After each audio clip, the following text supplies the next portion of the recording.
Geometría de bachillerato. El programa de educación abierta de la Universidad de Costa Rica, en asociación con el proyecto del trabajo comunal universitario de mejoramiento del nivel académico, presenta una serie de diapositivas donde se resumirá la teoría de geometría de bachillerato, conocida comúnmente como geometría bidimensional y geometría tridimensional, denominadas también como geometría euclidiana.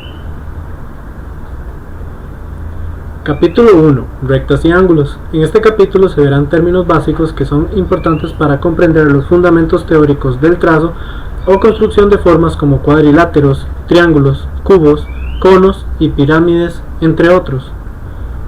Dentro del contenido de este tema se encuentra elementos de geometría plana y del espacio, interacción entre rectas o segmentos, ángulos, tipos de ángulos, relación de medidas entre ángulos, ángulo entre paralelas y una secante, mediatriz y bisectriz.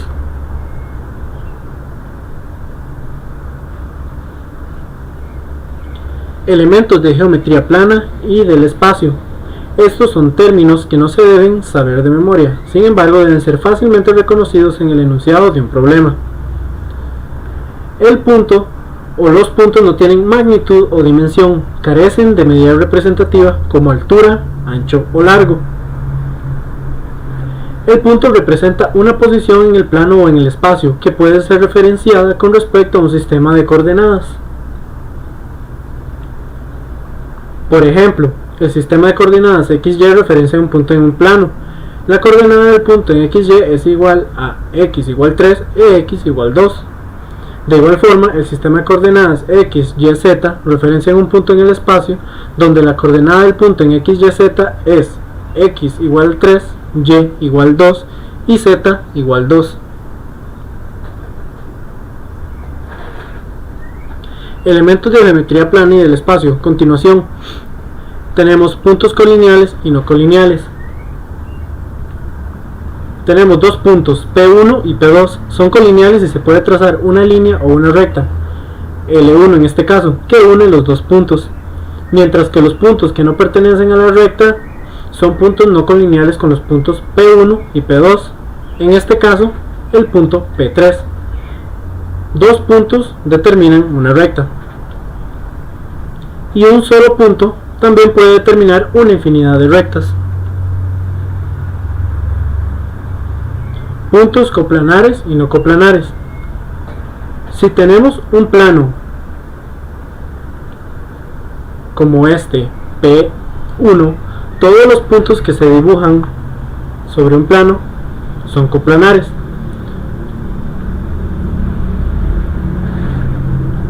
Todo punto que no pertenezca al plano P1 es un punto no coplanar con respecto a P1 y P2. En este caso, P3 es un punto no coplanar. Tres puntos forman un plano, llamémoslo P y 2, y estos son coplanares. Más de 4 puntos no coplanares forman un cuerpo tridimensional, como cubos, conos, pirámides, etc. La recta. La recta es una línea que pasa por una infinidad de puntos. Se puede decir que esta es infinita. Sin embargo, se representa de forma finita colocando flechas a ambos lados de una línea. Se denomina una recta mediante dos de sus puntos, por ejemplo A y B, o una letra minúscula, por ejemplo una L minúscula, como lo vemos en este ejemplo. Sobre el nombre de la recta se coloca una línea con flecha en ambas direcciones. La recta indica una dirección en cada sentido. En este caso los sentidos de recta son AB y BA. La semirrecta o el rayo. La semirrecta es una recta delimitada en uno de sus extremos por un punto. Es infinita en un solo sentido. Se denomina de la misma forma que con las rectas, con dos puntos o con una letra minúscula. Sobre el nombre de la semirrecta se coloca una línea con flecha en la dirección de la misma.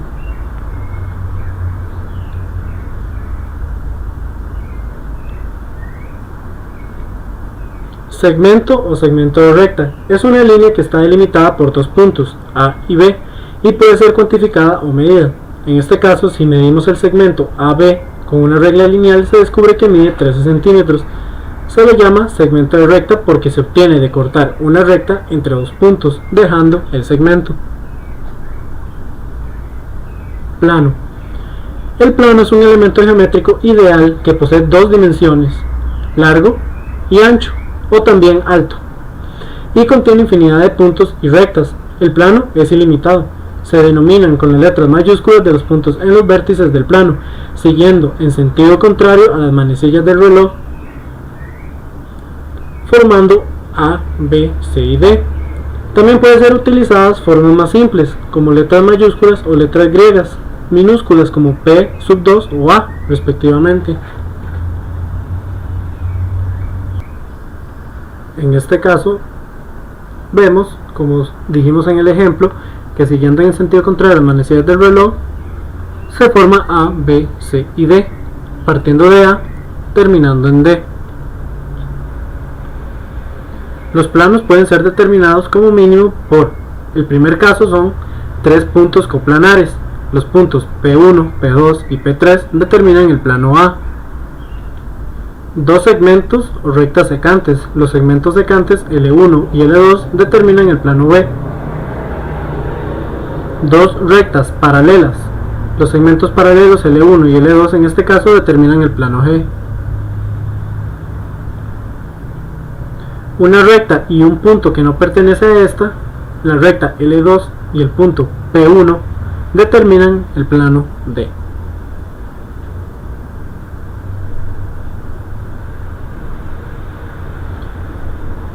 De los planos, también se debe saber que la intersección de dos planos A y B determinan una recta, en este caso la recta AB.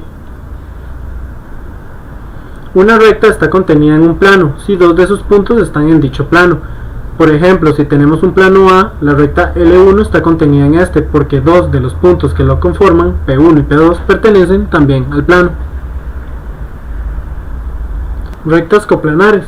Dos rectas L1 y L2 son coplanares si ambas pertenecen a un plano, como el plano A. Si una recta L3 no pertenece al plano de las rectas anteriores, es una recta no coplanar con respecto a L1 y L2. Interacción entre rectas o segmentos. Las rectas y los segmentos pueden interactuar entre sí de distintas maneras. Rectas o segmentos congruentes sería el primer ejemplo. Dos rectas o segmentos son congruentes si todos los puntos que conforman ambas rectas coinciden. Gráficamente las rectas se dibujan una sobre la otra. Rectas o segmentos paralelos, representados con un símbolo de dos L simples consecutivas. Una recta L1 es paralela a una recta L2 si el ángulo que se forma entre L1 y la horizontal es igual al ángulo que se forma entre L2 y la horizontal. Rectas o segmentos perpendiculares, representados con un símbolo que es una T invertida. Dos rectas son perpendiculares si el ángulo que se forma entre ellas es igual a 90 grados. Rectas o segmentos que se intersectan. Una recta L1 es intersecada por una recta L2 si estas se cruzan en un punto. El ángulo que se forma entre ambas rectas puede ser distinto de 90 grados. Estas rectas se denominan rectas secantes. Rectas o segmentos que bisecan a otros. Esto sucede cuando una recta corta la mitad a otra. El ángulo que se forma entre ambas rectas puede ser distinto de 90 grados. Sin embargo, la medida de los segmentos, es decir, los segmentos que quedan de la recta cortada, deben medir lo mismo. En este caso, si la línea que es cortada por la línea horizontal fuera de 20 unidades, los segmentos resultan medir 10. Ambos.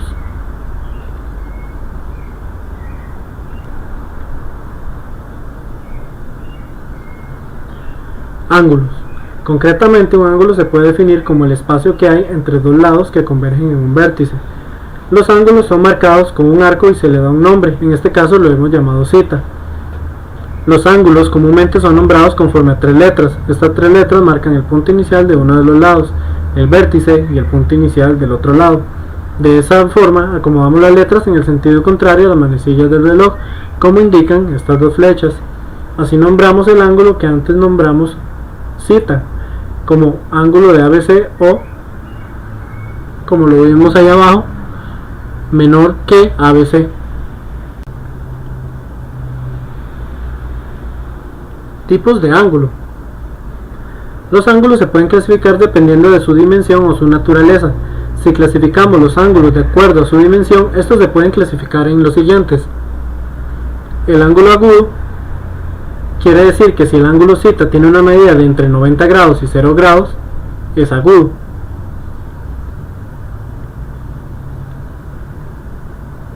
El ángulo recto es si el ángulo θ es de 90 grados. Un ángulo llano quiere decir que el ángulo θ tiene un valor de 180 grados. El ángulo obtuso es llamado así si se tiene una dimensión de entre 180 grados y 90 grados. Un ángulo completo es un ángulo que da literalmente una vuelta, entonces este tendrá 360 grados. Y un ángulo convexo se le llama el ángulo que tiene entre 180 grados y 90 grados.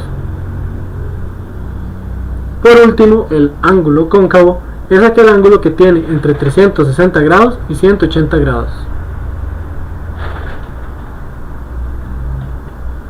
Relación de medidas entre ángulos. Los ángulos se pueden clasificar de acuerdo a su naturaleza o su relación con otros ángulos. Ángulos complementarios.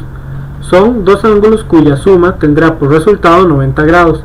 Por ejemplo, si sumo un ángulo de 29 grados y un ángulo de 61 grados, como resultado tendré un ángulo de 90 grados. Ángulos suplementarios. Son dos ángulos cuya suma me dará como resultado 180 grados. Por ejemplo, si sumo un ángulo de 86 grados con un ángulo de 94 grados, como resultado obtendré 180 grados. Ángulos opuestos. Estos ángulos son opuestos entre sí y separados por un vértice, producto de la intersección de dos rectas o segmentos. Los ángulos son iguales y se les puede dar un valor. Ángulos congruentes. Dos ángulos. El ángulo ABC es congruente con el DEF si su medida es la misma. Para comprobar se toma la medida de ambos ángulos y vemos que ambos miden 69 grados, por lo tanto son iguales. Ángulo entre paralelas y una secante.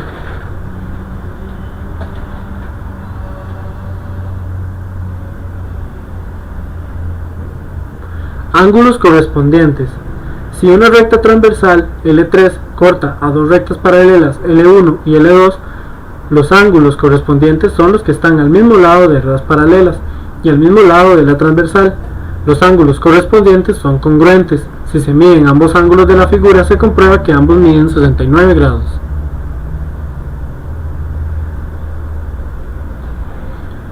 Ángulos alternos internos.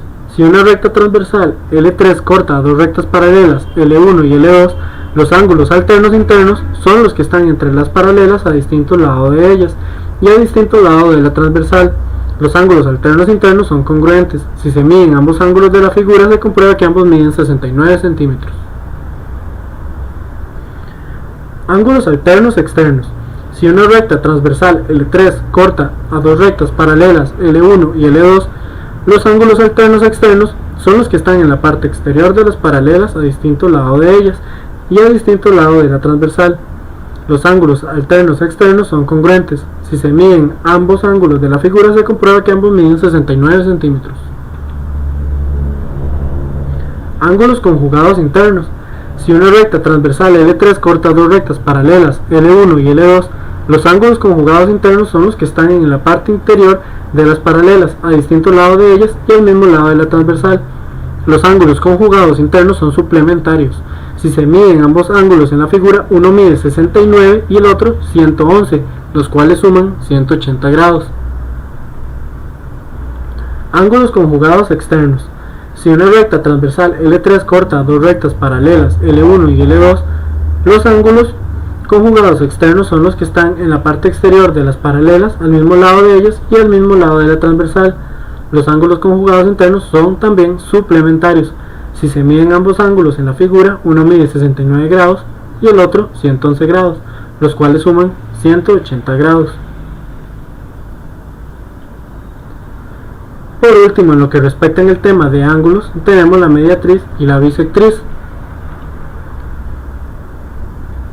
lo que respecta en el tema de ángulos, tenemos la mediatriz y la bisectriz.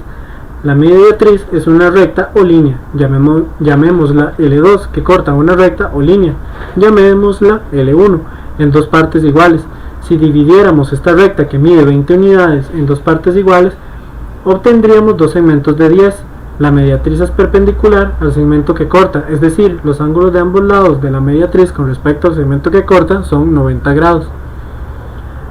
Por parte de la bisectriz es una línea que divide un ángulo. Por ejemplo, si tuviéramos un ángulo de 36 grados entre una recta L1 y L2, este sería dividido en dos por la bisectriz L3, que dividirá el ángulo en dos partes iguales de 18 grados. Y esto sería el tema de geometría de bachillerato